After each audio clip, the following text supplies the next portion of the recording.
আসসালামু আলাইকুম সবাইকে। ব্যালকনি গার্ডেন ইউকে থেকে আপনাদেরকে আরেকবার স্বাগত। আজকে একটু বারান্দায় আসলে বেশ কয়েকদিন ভাবছিলাম কিছু কাজ করব, সেটআপটা চেঞ্জ করব। দেখি হয়তো বুঝতে পারছেন একদম অনেক বেশি মনে হচ্ছে যে একদম ঘনবসতি এখানে। কোনো রকম আসলে ওই প্ল্যান্টারগুলো খালি খালি প্ল্যান্টারগুলো, আমার আরেকটা এরকম টায়ার র্যাক আছে, সেটাকে কোথাও বসাতে হবে। সেটাকে বসালে যদি একটু জায়গা পাওয়া যায় সেটার চেষ্টায়। আর সেই কাজটা করার জন্য আসলে আমার যেটা করতে হয় সব সময়, অনেকগুলো পট মুভ করতে হয়। দেখেন আমার এরকম ভিতরে এনে রাখতে হয়। আমি অলরেডি কিছু ছোট ছোট চারা এখানে এনে রেখেছি, আরও এখানে এনে রাখবো। দেখেন বেশ কিছু গাছ ঘরের ভিতরে এনেছি, এখানে রেখেছি। এখানে খালি পটগুলো এনে এরকম রেখে দিয়েছি। ফুলকপি চারাটাও ভিতরে এনেছি, আরও কিছু আনতে হবে, এখনো সব আনা হয়নি। এই জায়গাটা ভীষণ নোংরা হয়ে আছে, ক্লিন করতে হবে।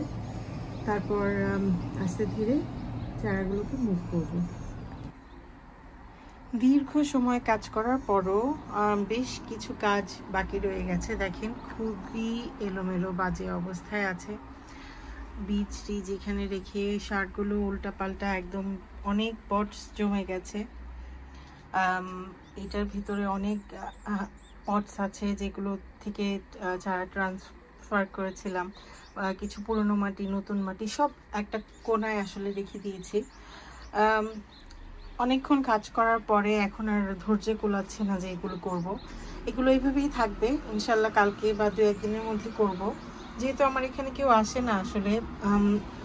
আর দেখি আসলে, দেখেন বারান্দাটা কত সরু, এর ভেতরে এতটুকু জায়গার মধ্যে বসারও কোনো আসলে তেমন উপায় নেই। তারপর একটা চেয়ার রেখেছি, মাঝে মধ্যে এসে বসে একটু বাগানটা এনজয় করি। তো আপনাদের দেখায় আমি কতদূর কি কাজ করলাম। একটা যেটা মিষ্টি কুমড়ার লাউয়ের পট ছিল, ওটা এখানেই রেখে দিয়েছি। আমার যে 3 লেয়ারের যে টায়ারগুলো ছিল দেখেন, সেগুলো আমার একটা ছিল ওই কোনায়।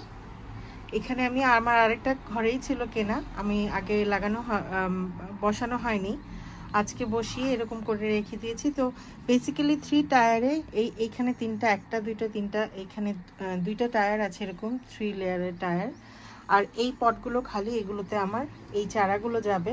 চারাগুলো এইভাবেই রেখে দিয়েছি। ভেবেছিলাম অনেকটা জায়গা হবে, আসলে সে এলোমেলোই রয়ে গেল। কি করব বুঝতে পারছি না আসলে।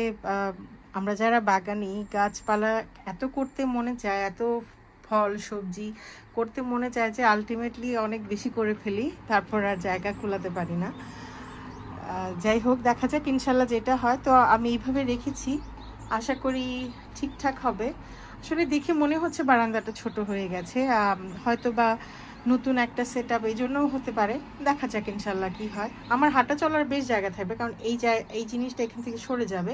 এখানে আমার সেই ছোট ছোট অনেকগুলো পিস, যেটা মটরশুঁটির চারা, তারপর দেশি ক্ষীরা, এগুলো কবে হবে আমি জানি না আসলে। সব চারা নষ্ট হয়ে গেছে, সেজন্য আবার আমার নতুন করে করার একটা করলাম, যেটার জন্য আসলে নতুন করে করেছি। আমি যদি ওইদিকে যাওয়া যাবে না এই চারাগুলোর জন্য, কিন্তু আমি জুম ইন করে দেখাই। দেখেন এই পাতাগুলো সবগুলো নষ্ট হয়ে গেছে। এটা হচ্ছে আমার শিমের পটটা, শিমের বেশ কয়েকটা পাতা নষ্ট হয়ে গেছে। সেদিন খুব ঝড় তুফান, ঠান্ডা। তো এরকম যদি হয় আসলে, গাছ শুরু করার আগেই যদি আসলে ওয়েদারে নষ্ট হয়ে যায়, তখন মনটা ভীষণ খারাপ হয়ে যায়, একদম মন ভেঙে যায়। দেখেন এখানেও বেশ কয়েকটা পাতা এরকম হয়ে গেছে, আসলে অনেকগুলো পাতা এরকম হয়ে গেছে। তারপর এখানে আমার এইখানে যে 2টা লাউয়ের চারা আছে, আলহামদুলিল্লাহ বেশি ক্ষয়ক্ষতি হয়নি সেই ঝড় বাতাসে। নিচের পাতা বেশ কয়েকটা নষ্ট হয়ে গিয়েছিল, যেগুলো আমি কেটে দিয়েছি। ছোট ছোট মিষ্টি কুমড়া, যেটা বাটারনাট স্কোয়াশ, সেটার চারা ছোট ছোট 2টা একটু একটু করে বড় হচ্ছে। আর এই তো এই 2টা চারা ভালো আছে। এখানে আমার একটা ফুলকপির এখনো মাশাল্লাহ দেখেন ফুলকপি, এটার ভিতর থেকে উঁকি মারছে। আমি 2-1 দিনের মধ্যেই হারভেস্ট করবো ইনশাল্লাহ, আপনাদের সাথে ভিডিওটা শেয়ার করব। আর এই হচ্ছে আমার সেই আচোচা, খুব সুন্দর করে মাশাল্লাহ হচ্ছে। কোনো রকম একটা এরকম বেঁধে দিয়েছিলাম, আমি আসলে অত ভালো করতে পারিনি, তারপরও জাস্ট কোনো রকম একটা করে দিয়েছি। যে কিছু ফসল আসলে কিছু হারভেস্ট করব, মানে একটা ভালো লাগা কাজ করা, এই জন্যই আসলে করা আমার। আর যে পিসগুলো আর কিউকাম্বারগুলো এই 3টা পটে দিয়ে এরকম যে ব্যাম্বু স্টিক্স আছে এগুলো দিয়ে দাঁড় করিয়ে দেব যতটুকু যা হয় ইনশাল্লাহ।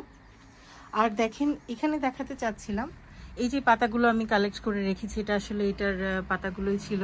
দেখেন মিষ্টি কুমড়ার চারা সেই বাতাসে এমনভাবে নষ্ট হয়ে গেছে, যে আগাটা ছিল টিপটা একদমই ভেঙে গেছে, খুব খারাপভাবে নষ্ট হয়ে গেছে টিপটা এটার, এটা যেটা। আর গোড়াটা দেখেন কেমন হয়ে গেছে একদম, জানি না এটা হবে কি না। নতুন কুড়ি মাঝখান থেকে নতুন শাখা প্রশাখা বের হওয়ার চেষ্টা করছে, কিন্তু কি হবে জানি না, এই জন্য রেখে দিয়েছি যে থাক, এটা এই জায়গায় থাক, যেহেতু আগে ছিল আর নষ্ট হয়ে যাচ্ছে।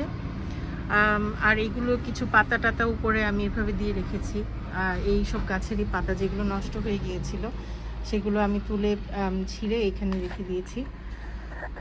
তো এই কুইক ডিসিশনটা আসলে এই জন্য একটা নেয়া যে এত কষ্ট করে চারা করেছি, চারাগুলো নষ্ট হয়ে যাচ্ছে, জানি না কতদূর হবে এখানে রাখাতে। আমি সামনের দিকে রাখতাম চিন্তা করে যে অনেক আলো আসবে, ডাইরেক্ট সানলাইট পাবে, কিন্তু আবার পরে আসলে একটা কথা চিন্তা করলাম যে অনেক ভাই বোনদের আমি দেখি মাশাল্লাহ ওনারা গ্রিন হাউসের ভেতরে খুব সুন্দর করে লাউ, শিম, অনেক দেশি সবজি করছেন।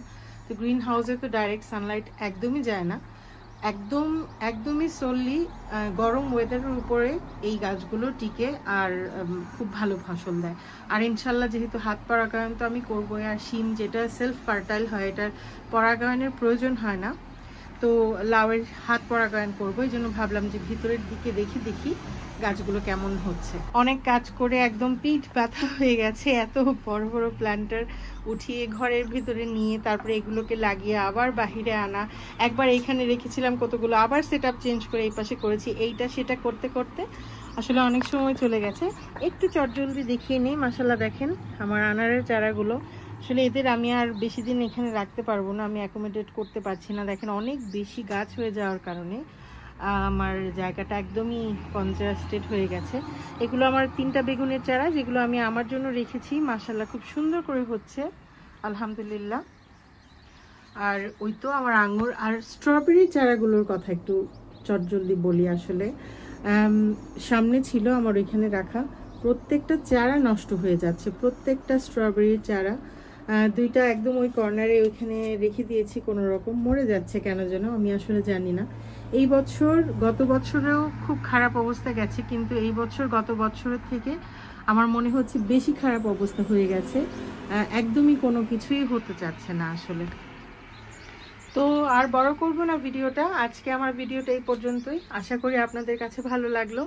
ইনশাল্লাহ আবার নতুন করে যখন চারা টারা লাগাবো তখন আবার আপডেট দিব। আমাদের জন্য অনেক দোয়া করবেন, আপনাদের সবার জন্য অনেক দোয়া রইল। আজকে এই পর্যন্তই, আসসালামু আলাইকুম।